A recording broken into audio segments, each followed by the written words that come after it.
Hizi ziko ndani ya ukuta wa jengo la piramidi ya ngazi lenye lango moja tu linalofunguka kwenye njia ndefu iliyofunikwa yenye vyumba vidogo kila upande, kila kimoja kikiwa na ukubwa wa kutosha kwa mtu kuketi na labda meza ndogo. Lango hilo jembamba na la pekee lingeruhusu watu wachache tu kuingia kwa wakati mmoja. Hakukuwa na shaka akilini mwa Ron kwamba hiki kilikuwa kituo kikuu cha usambazaji wa nafaka kwa kiwango kikubwa sana.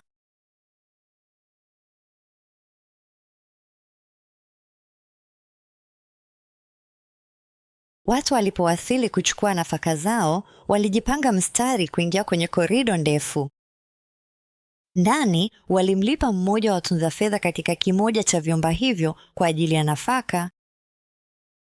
Baada ya malipo kufanyika, labda walipewa gunia la nafaka ambalo lilionyesha kiasi cha malipo yao. Kisha waliendelea kupitia korido moja kwa moja hadi kwenye eneo la maghala ya nafaka.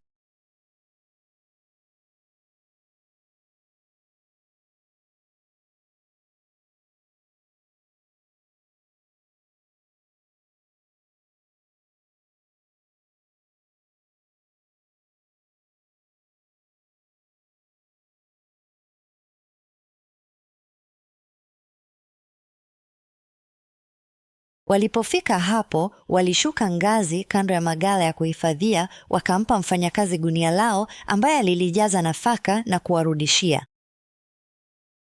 Kisha walitokea kupitia mlango mdogo kwenye ghorofa ya chini uliowaongoza hadi nje ya jengo hilo. Mashimo hayo yalipochimbuliwa kwa mara ya kwanza, chembe za nafaka zilikuwa bado zimebaki ndani yake. Wakati wa njaa ya miaka 7, Misri ilipata utajiri mkubwa na umaarufu miongoni mwa mataifa kupitia uuzaji wa nafaka.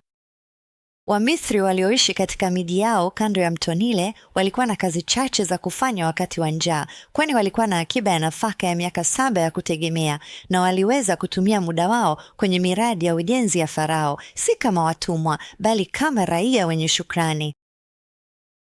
Familia ya Yakobo iliyoishi katika delta, mbali na wenyeji,